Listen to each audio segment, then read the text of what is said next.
Olá, aqui é a Isabela Lapa, eu sou do Fica a Dica e é uma alegria enorme estar aqui com vocês hoje para fazer um podcast especial para o Dia das Mulheres. E para isso, com esse objetivo, nada melhor do que uma convidada que é uma mulher real, empreendedora, forte, segura, que eu sou fã, que é a Ana Jatobá. Oi, gente, é um prazer estar aqui com você, Isabela, que é meu amor, gente, vocês não sabem, a gente trabalha juntas e é sempre assim, pra mim é motivo de muita alegria, todo o convite da Isabela e tá aqui na Alvorada, que é uma rádio que eu amo de paixão. Então, tô muito feliz de estar aqui hoje. Obrigada pelo convite. A Ana, gente, para quem não conhece, ela trabalha com massas artesanais, ela é chefe pastaia, não é assim que fala? Exatamente, isso mesmo. Pois é, e ela é muito especial e eu tenho batido muito na tecla nos últimos anos, quem me acompanha, quem acompanha meu trabalho sabe, que é da gente valorizar as pessoas reais, as mulheres reais, os negócios reais, porque eu vejo que às vezes, né, Ana, não sei se você concorda, mas a gente tem uma supervalorização do que a gente vê na internet. Exatamente. Ou na televisão. E isso frustra, né? Frustra, e às vezes a pessoa que a gente mais tem que admirar tá do nosso lado. Exatamente, que são mulheres reais, pessoas reais. E hoje em dia eu acho que daqui pra frente a tendência é só piorar, porque cada vez mais as pessoas estão mais na internet, querem passar aquilo que elas não são na internet, você acaba admirando aquilo que a pessoa não é na internet. E isso te faz ser uma pessoa frustrada, porque você se baseia nessas pessoas que estão ali, muitas das vezes mostrando o que não é, e se esquece das pessoas reais, que estão realmente do seu lado, que estão ali, que constroem coisas reais, né? Negócios reais, que são mulheres reais. E que muitas vezes têm uma vida comum igual a nossa, mas que são Exatamente. muito guerreiras. Exatamente. E eu acho que é por aí. E esse foi o motivo, né, pelo qual eu decidi te convidar. Porque eu sei que você nem imaginava ser empreendedora, Exato. mas você amava cozinhar. Então eu queria que você contasse um pouco dessa sua jornada profissional pra gente. Sim. Bom, eu comecei na gastronomia, eu não falo tarde, assim, porque eu demorei a descobrir o que eu realmente queria fazer da vida, né? Eu sempre trabalhei com vendas e trabalhava como telemarketing em empresas de produtos alimentícios, vendendo por telefone. E uma vez eu fiquei desempregada e comecei a assistir com a minha mãe programas de culinária na TV. E aquilo começou a despertar em mim uma vontade de fazer e tal. Eu já gostava de cozinhar, mas nunca foi uma coisa assim absurda de querer fazer isso pra vida. E aí eu decidi fazer gastronomia nessa época, entrei pra faculdade com todas as dificuldades possíveis. Quem já me conhece aí sabe que eu conto muito a minha história e eu adoro contar. Que quando eu entrei pra faculdade, meus pais não tinham condição de pagar minha faculdade. Eu trabalhava, meu salário também, assim, era na conta pra pagar a faculdade. Então eu fui com medo mesmo, morrendo de medo de não dar certo. Decidi fazer faculdade, entrei e comecei a minha vida nessa loucura que é a cozinha. E aí comecei no estágio, fiz um estágio num restaurante em BH. E depois fui pro meu segundo estágio. No meu segundo estágio foi onde eu me apaixonei realmente pela culinária, que foi um restaurante italiano. E me encontrei, assim, porque até então eu estava super insegura, com medo, achava que eu não tinha feito a escolha certa. Mas quando eu entrei nesse restaurante eu me apaixonei, que foi trabalhando com massas artesanais. E hoje eu sou pastaia, sou especialista em massas artesanais. Tenho uma escola de massas, dou aula, tenho mais de 1.000 alunos online, mas perdi as contas de quantos alunos presenciais, graças a esse restaurante, que foi onde eu entrei e me apaixonei pela culinária italiana. Daí pra frente, eu entrei como estagiária, como eu já falei aqui, me apaixonei, eu falo que eu era uma sanguessuga de conhecimento. Eu queria saber tudo, eu queria fazer tudo, eu queria ficar depois do horário, porque eu queria fazer tudo que eu pudesse. E entrei como estagiária, fui para auxiliar de cozinha, fui para cozinheira, até chegar em chefe de produção. E até é legal falar que quando eu virei cozinheira, né, eu tava me programando para casar. Eu já tava formando, já tava lá já no meu último período da faculdade e ia casar 1 ano depois. E tava precisando de uma renda extra. Então eu cheguei pros meus chefes e falei que eu queria dar curso, que eu queria abrir a produção de massas para dar aulas presenciais. Porque já que a gente ensina para estagiários aqui, por que não abrir para clientes? E foi aí que aconteceu. Eles deram a carta branca e a gente começou a dar aula. Só que essas aulas foram crescendo tanto, assim, eu fui vestindo mesmo a camisa. Depois eu virei chefe de produção, então eu vesti mais ainda a camisa, porque até então eu era só a cozinheira. Depois que eu virei chefe, aí é que eu peguei o curso mesmo. E foi crescendo numa proporção que, assim, eu jamais esperava. tanto que eu não esperava, né, ser uma empreendedora hoje. Eu achava, na minha cabeça, eu seria sempre trabalhando de carteira assinada. E eu até tenho muitas conversas com amigos, com a Isabela, que eu falo, gente, a minha cabeça, agora que ela tá virando do CLT pro empreendedorismo. Que eu não termino às 18 CLT. E acabou, né? Não termina às 18 e acabou. Ana, você não trabalha só de segunda a sexta, você tem que entender isso. Você é empreendedora agora. Então, assim, essas aulas que eu comecei a dar no restaurante foram que abriram essas portas do empreendedorismo para mim.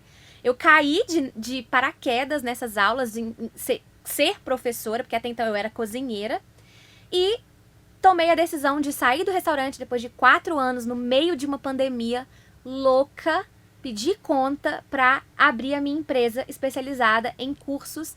E eu lembro uma vez, quando eu fui pedir conta, eu falei pro meu chefe, um dos meus chefes, eu falei, tô saindo, né, porque eu quero me capacitar para capacitar. Então, eu queria sair, porque ali pra mim já não dava, porque eu já não dava tempo mais de investir em mim, no meu negócio e trabalhar no restaurante ao mesmo tempo. Então, eu tive que fazer essa escolha. E essa escolha, gente, foi feita no meio de uma pandemia. Então, assim, na loucura da pandemia. E aí eu entrei de cara mesmo no empreendedorismo. Larguei o CLT, entrei no empreendedorismo e tô aí até hoje. Aí falou assim, ô Bela, queria uma ajuda sua? Eu tava pensando em lançar um curso, o que você acha? Eu gravo e ponho o link na bio? Aí eu falei, eu acho que não. E aí a gente trabalha junto desde então. E é muito legal ter acompanhado tudo isso, porque eu fui sua aluna lá no Oeste, né? E eu vejo que você tem uma coisa, sem uma visão romântica, que é algo que eu admiro muito. Que você ama o que você faz, o seu olho brilha. Eu te falo isso, né? Até hoje, tem mais de 2 anos que a gente trabalha junto.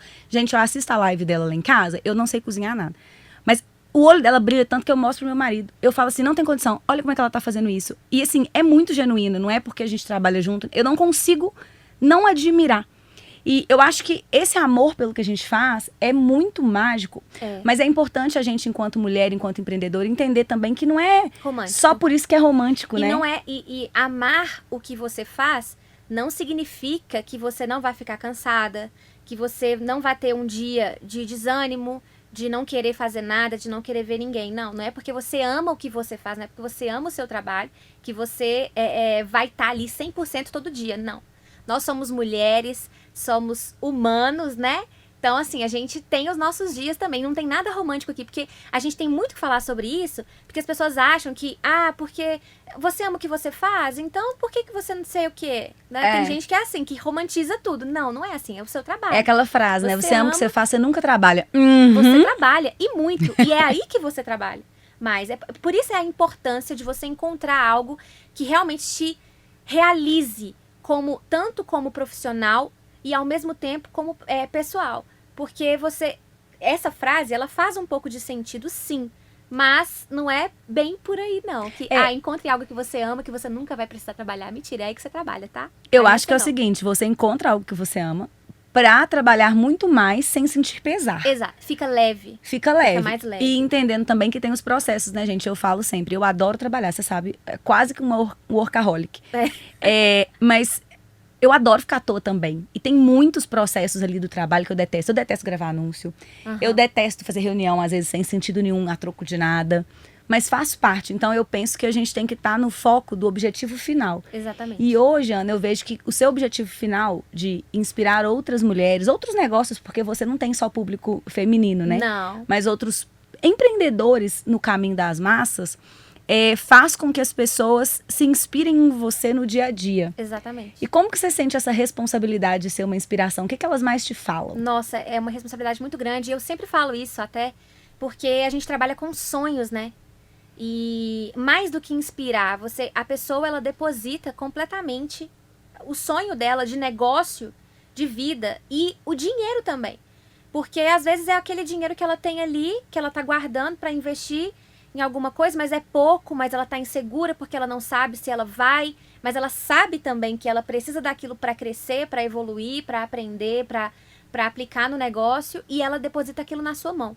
Então, além de inspirar, você ainda trabalha com esses sonhos das pessoas. Ontem eu recebi uma mensagem de uma seguidora, que acho que ela tem 72 anos, e ela falou assim que eu fiz uma postagem boba assim no Instagram com uma foto e contei uma história, e ela comentou embaixo falando: nossa, eu amo ver você ensinar, a sua didática, e fez um elogio muito lindo e falou, eu tenho 72 anos e toda vez que eu vejo um post seu ou uma aula sua, eu tenho vontade de continuar, eu vejo que eu ainda consigo fazer, que não tem idade, que não tem tempo. E isso pra mim é maravilhoso, porque eu sou uma mera mortal, gente, de 34 anos que falo pra mulheres de 70, de 80, de 90, sabe, de 50, pra homens e mulheres. Então, pra mim, assim, é um privilégio de poder transmitir essa mensagem de forma tão leve, de ensinar e que a pessoa, de uma forma que a pessoa possa aprender, mas com essa leveza, sabe? E eu acho que isso é legal porque a gente aprende, né? A gente nota, vivendo isso, que todo mundo tem algo a ensinar. Exatamente. Não tem essa de idade, de classe social, de formação superior. Porque às vezes a gente inspira as pessoas. Eu, por exemplo, como eu sou menos doce, né? Eu inspiro as pessoas, muito eu vejo elas falando comigo, eu fico inspirada no tanto que você não tem medo de errar. E é uma coisa engraçada, porque isso se torna uma responsabilidade, porque eu tenho medo de errar todos os dias. É muito impressionante. Você sabe, eu falo com você, Sim. Ana, eu estou morrendo de medo de fazer isso. Morrendo de medo. A minha mão treme, o meu corpo sua, me dá dor de barriga. Só que eu consigo não parar com essa sensação. Então, muito mais do que às vezes as pessoas se sentirem admiradas porque eu não tenho medo, o que eu preciso que elas entendam é que eu você tenho tem. medo.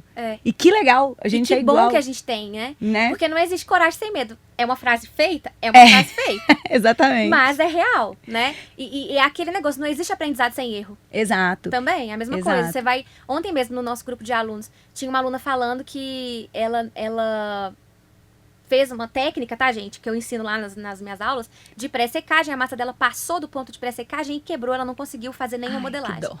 E aí ela tava triste, não sei o que, e eu tava mandando mensagem. Falei, gente, mas é assim mesmo. Vocês vão errar. Vocês acabaram de entrar na escola. E mesmo depois de 1 ano, de 2, vocês vão continuar errando. Eu erro. Não tem como. Sim. Porque faz parte do processo. Não tem jeito. Se você tá errando, significa que você tá praticando. Se você tá praticando, significa que você está melhor todos os dias. Porque a prática é isso, né? A prática te faz ser melhor todos os dias. Sim. Então, se você faz essa massa aqui hoje, ela não tá do jeito que você quer, amanhã ela vai estar um pouco melhor, um pouco mais perto daquilo que você quer. E é assim. Então, é medo. Ah, eu tenho medo. Eu, por exemplo, eu fui uma doida, todo mundo fala. Quando eu decidi pedir conta do restaurante, no meio da pandemia, 2020, o pessoal falou, você é doida? Você tá há 4 anos no restaurante, você vai pedir conta, você é chefe lá, você tem 2 gerências. Você vai pedir conta? Eu falei, vou. Mas você é doida? E se você não arrumar outro emprego? Eu falei, mas eu não tô saindo pra arrumar outro emprego. Eu vou sair porque eu quero, eu vou... É agora, no momento de crise, que a gente... Não, e o mais legal, gente, é que ela tinha tanta, assim, de alguma maneira, segurança, que ela nem abriu o MEI. Ela nunca foi MEI, ela já abriu logo uma microempresa. Eu falei, um dia que ela me contou isso na reunião, eu falei assim, eu tô chocada, porque eu abri MEI e eu morri de medo de sair dele. Foi. Porque assim, quando eu decidi sair, eu tava tudo já na minha cabeça. E aí, fazendo as contas de faturamento mensal, eu falei... E detalhe, tá, gente? Eu saí com a mão na frente, eu já tava, porque eu pedi conta. Exatamente. Pedi dinheiro emprestado pro meu sogro pra comprar as coisas, porque eu dava aula lá com tudo do restaurante. Então, eu saí sem nada. Eu não tinha um cilindro pra dar aula.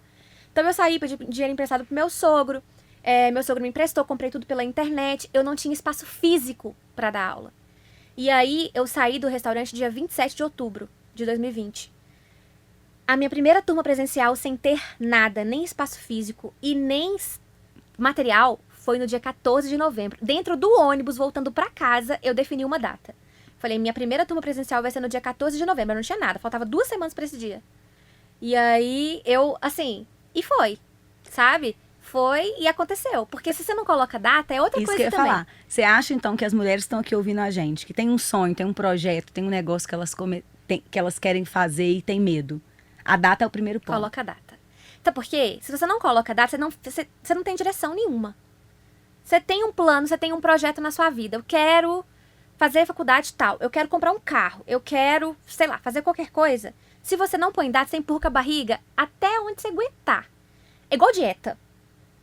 Igual a dieta. data é como se fosse, assim... Segunda-feira eu começo. O compromisso, né? Então, assim, você tem que ter o compromisso com você. Porque se você não tiver... Eu sempre tive esse medo, principalmente no restaurante, porque eu achava que eu não era capaz sozinha. Eu achava que eu ia sair de lá, e lá dentro do restaurante eu tinha uma autonomia muito boa, eu tinha construído, graças a Deus, assim, tava construindo uma carreira, um nome ali dentro e tal. Veio a pandemia, mudou toda a minha cabeça. E hoje eu tô aqui graças a isso. Mas eu achava que eu não era capaz de nada. Eu falava assim, se eu sair daqui, eu não sei o que eu vou fazer. Então, durante a pandemia, que a gente teve mais tempo pra pensar dentro de casa, né? Que eu comecei a ver que eu era capaz sim, que eu dava conta. E mesmo com medo, né? A gente vai. Então, coloca a data. Olha, vou pedir conta tal dia, vou me programar pra tal dia já estar assim. E foi assim que eu abri o microempreendedor... o Simples. Simples Nacional, nunca foi meio. O Simples Nacional, microempreendedor não. Porque a minha meta era faturar, porque eu queria gravar o curso online, eu queria gravar a escola, então eu queria faturar, eu precisava desse dinheiro. Então eu falei assim, não, a partir do mês que vem, por que eu vou abrir o MEI? Se o MEI é tanto de faturamento por mês, eu vou ganhar mais que isso. Ela já, então eu já fui exato. na cara Gente, e na coragem. E esse é um negócio interessante, porque sonhar grande faz você fazer mais, né? Eu brinco que, assim, eu gosto de trabalhar em cima de meta real e meta ideal. Então, você tem que estar na ideal, porque só a ideal te faz fazer mais. Porque se você fala assim, eu vou criar uma meta, e essa meta tá muito simples, você não precisa se esforçar mais, a meta é simples. Né? Então, eu brinco que aquela... Essa frase é péssima, mas ela virou um meme, então eu vou usar, né? Você bate a meta, você dobra a meta. Essa frase é minha vida. Então, assim, eu já tenho a meta em triplo pra eu bater a primeira e dobrar. Aí, quando eu dobro, eu já aumento a lá de cima. Claro. Entendeu? Porque aí você tá o tempo todo motivada. Mas, Ana, eu queria te fazer uma pergunta, até assim, difícil. Mas é uma coisa que eu vejo muito, assim, eu tive na minha vida muitos privilégios, e você também. Principalmente de ter uma família que, claro, um dia discorda, um dia briga, mas que estavam ali e falaram, não, tamo junto, vamos. Tô entendendo, vai acontecer e tal. Mas a gente sabe hoje que muitas mulheres, né, têm filhos, às vezes não têm as mesmas oportunidades de conhecimento que a gente tem, mas também tem muito bloqueio da família. A família que não apoia, a família que não ajuda. Ou, eu vou empreender, mas aí eu deixei meu marido, deixei meu filho, não fiz tal coisa. E pensando no Dia das Mulheres, e pensando que às vezes ter o próprio negócio é um sonho para a maioria hoje, né, que empreender hoje tá uma coisa cada vez mais frequente na vida das pessoas. O que você tem de conselho para essas mulheres? Meu conselho é... Ai, meu Deus, assim, são vários. Eu me baseio muito em mim, sabe? Eu tenho muito orgulho da minha história e de tudo que eu construí. Porque a gente não... Quando a gente sonha e a gente realiza, a gente não para de sonhar. Sonhei, realizei, não vou ter mais nenhum sonho. Então, o sonho ele vai mudando de acordo com as fases da sua vida. Então, se o seu sonho hoje é ter o seu negócio, e eu sei, igual a Isabela falou, às vezes a gente tem mais oportunidades, sim. Então, às vezes a gente não tem nenhum empecilho. A gente pode fazer o que a gente quiser hoje, né? A gente tem esse tempo. Começa aos pouquinhos, começa estudando, começa fazendo aquilo que você dá conta de fazer, sabe? Veio aquele medo. Eu costumo dizer que medo, quem é da cozinha aí vai saber, que medo, eu falo que o medo é igual fermento natural, que a gente chama de levain, que é um fermento que a gente faz com farinha e água e coloca na geladeira. Quando a gente quer usar, a gente alimenta. Então, comece a alimentar sua coragem ao invés do seu medo, porque muitas das vezes você mesmo cria barreiras na sua cabeça, sabe? Mas eu quero, mas eu tenho um filho. Eu entendo, porque realmente demanda muito seu tempo, mas vai no tempo que você pode. Procura, dá uma horinha do seu dia, às vezes, para estudar, para ler um pouco mais daquilo que você quer fazer. E assim você vai imergindo mais nesse universo. E quando você vê, você já vai estar completamente mergulhado, sabe? Porque é aos poucos, é gradativo. Eu sei que é difícil, na maioria das vezes, o medo toma conta, a incerteza, a insegurança.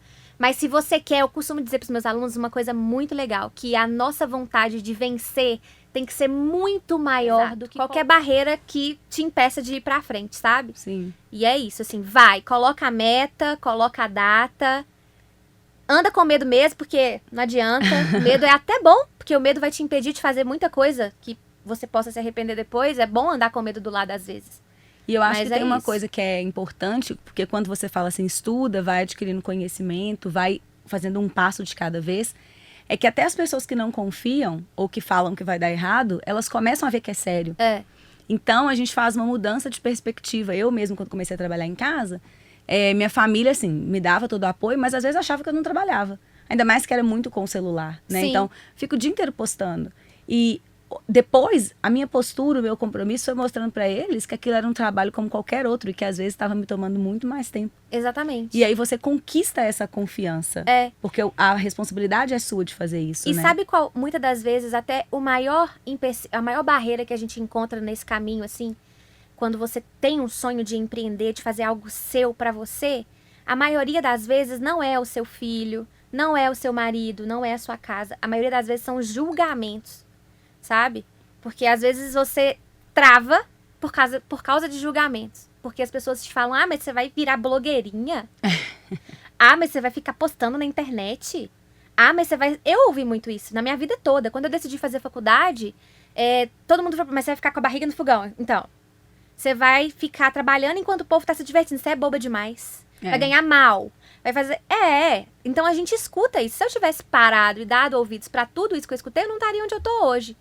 Então é mais gostoso ainda, sabe? Quando você alcança aquilo que você quer e você olha pra trás e fala assim, todo mundo que falou que não, todo mundo que quis me colocar pra baixo, quis me jogar um balde de água fria, tá vendo onde eu tô hoje. Sim, e que é só o começo. E que é só o começo. Eu não tô nem perto, né? Do que eu vou do chegar. que eu quero chegar. Ô, Ana, na verdade eu falo o seguinte, a maior vantagem de não querer o fim e sim o processo, que você sabe que eu ligo zero pro resultado, só pro processo, né? É uma característica minha. A maior vantagem eu vejo de não querer o fim, só o processo, é que primeiro, tudo te deixa feliz. Sim. Porque você vê tudo como um aprendizado. Mas o segundo é que você tem felicidade em ver sua evolução. Exato. E é isso, você olha para uma massa que você fez um dia, para um vídeo que você fez um dia, para uma reunião que você fez um dia, você fala, não acredito que eu fiz aquilo. E isso é muito gostoso, isso, né? É incrível. E eu faço isso muito com os meus alunos. Eu falo assim, você vai tirar uma foto de cada massa que você tá fazendo, desde a primeira até aquela que você falar, nó, cheguei. Porque é muito bom você ver essa evolução, sabe? E é muito bom daqui 2 anos você olhar pra essa nós cheguei e falar, não era isso. É muito bom daqui a 2 anos a gente olhar essa entrevista e falar, Isabela, olha só como é que a gente tava nessa entrevista. Falando isso, coisas mais olha legais. só. Porque a gente atualiza, né? É. A gente vai crescendo, evoluindo. Eu falei muito recente agora, porque eu acabei de regravar as aulas da escola de massas.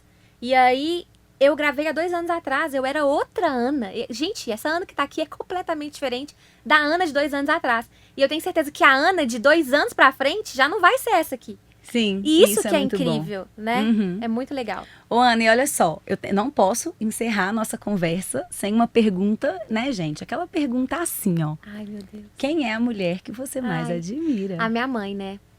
A minha mãe é a mulher que eu mais admiro. Inclusive, eu estive com ela no shopping anteontem. E aí, a gente foi lá comprar uma roupa pra ela, porque a gente, né, tem um evento pra ir. E aí ela virou pra mim e falou... E aí a gente almoçou. Tivemos um dia, assim, de mãe e filha muito bom. E aí ela virou pra mim e falou assim... Nossa, filha, você lembra? Gente, juro pra vocês. Ela falou isso, matou meu coração. Ela falou assim... Você lembra, filha, quando você me falava isso? Que você ia me levar no shopping e ia comprar roupa pra mim? Gente, isso me matou. Porque, assim, eu lembro. E antes mesmo de fazer gastronomia, eu nem sabia o que eu queria fazer. Eu era vendedora, nem sabia. E aí eu falei pra ela um dia, eu tive uma briga na minha família, muitos anos atrás, e eu fui muito julgada, porque, assim, gente, eu era da balada, tá? Então, eu era da night, louquíssima da balada. Trabalhava, mas era da balada. E aí, eu recebia muito julgamento, falando que eu não ia ser nada na vida, principalmente família. Que eu não ia ser nada na vida, que não sei o quê. Nesse dia desse evento da família, eu virei pra minha mãe e falei, estava só eu e ela dentro de casa, eu falei, mãe, você vai ver, eu ainda vou te dar muito orgulho, e eu vou ser tudo pra você, e eu vou te levar no shopping, vou comprar muita roupa pra você, e vou fazer o que você quiser. E aí ela lembrou disso, agora. E aí eu falei, é mesmo, e eu nem tava lembrando, pra você ver a importância, né? E assim, a minha mãe é tudo pra mim, é aquela que coloca o joelho no chão, é aquela que sempre orou por mim, que vibra com as minhas conquistas, que é forte, sabe? Que é determinada, que é batalhadora. Então, assim, a mulher que eu mais admiro na minha vida é a minha mãe, com certeza. Sem sombra de dúvida, assim, é meu espelho, sabe? Se eu for um dia se eu tiver 1/3 da força que ela tem, e da bondade dela, eu tô bem. A minha vida com a minha mãe é exatamente igual, assim. Eu falo que eu olho pra ela e eu falo, eu nunca vou ser 1%. Principalmente que a minha mãe tem uma coisa que é muito mágica, que é o seguinte: todas as pessoas podem contar com ela. E às vezes eu me sinto tão inútil, sabe? Eu falo assim, nossa, eu não consigo ajudar uma pessoa. E a minha mãe pode ser para qualquer, gente, é qualquer coisa. Qualquer pessoa. Eu nunca vi minha mãe não servir a alguém. Sim. E isso é um negócio tão emocionante para mim quando eu paro para pensar. E é legal porque eu vejo isso também. Eu não tenho filhos, mas pensando enquanto filha, e eu acho que isso é bom para as mães ouvirem, que muita mãe tem aquele peso de trabalhar fora ou de empreender e não tá dando esse tempo pro filho, né? E é legal porque eu sempre cresci com uma mãe que trabalha. E trabalha muito, e mil coisas. E a minha mãe já fez assim, de tudo que você imaginar, sabe? E é muito incrível como que isso não me fez sentir falta ou ausência. Pelo contrário, eu sei que ela sempre estava ali, eu sei que ela sempre fez aquilo por mim. E ela me ensinou isso. A fazer mais por mim, a ter autonomia, a ter ideia, a mudar de ideia se eu não estiver bem, a correr atrás, a não desistir, a falar pra todo mundo assim, dane-se, eu não quero isso mais, chega, sabe? E isso, assim, pra mim é a maior prova de amor, porque ela me ensinou o exemplo do que tinha sentido pra ela. E não se podou, às vezes, em alguma coisa, porque alguém disse alguma coisa, né? E é muito impressionante isso, assim, eu não sei nem explicar. Eu falo que eu posso passar uma vida tentando falar como eu amo a minha mãe, que eu não consigo. Isso é muito bom, né? É muito bom, bom. Eu queria te agradecer, amei nosso também, papo. Amei demais. Convido o pessoal pra te seguir. Gente, me sigam, tá? Ana Jatobá. Vocês vão ver lá muitas coisas maravilhosas, receitas, massas incríveis. Você fica com fome o dia inteiro. Mas vale a pena, porque aí você faz uma massinha, quem nunca fez massa vai aprender a fazer. E é isso, vai lá que vocês vão gostar bastante. Então, e obrigada, viu, pelo convite, amei. eu amei demais. Amei. Obrigada, gente, espero que vocês tenham gostado, que continuem acompanhando aqui, não só o canal do YouTube da Alvorada, mas também os nossos podcasts. Vou dar o site para vocês, que hoje eu tô boazinha. alvoradafm.com.br/podcasts. Então, eu sou Isabela Lapa e a gente se vê no próximo vídeo. Tchau.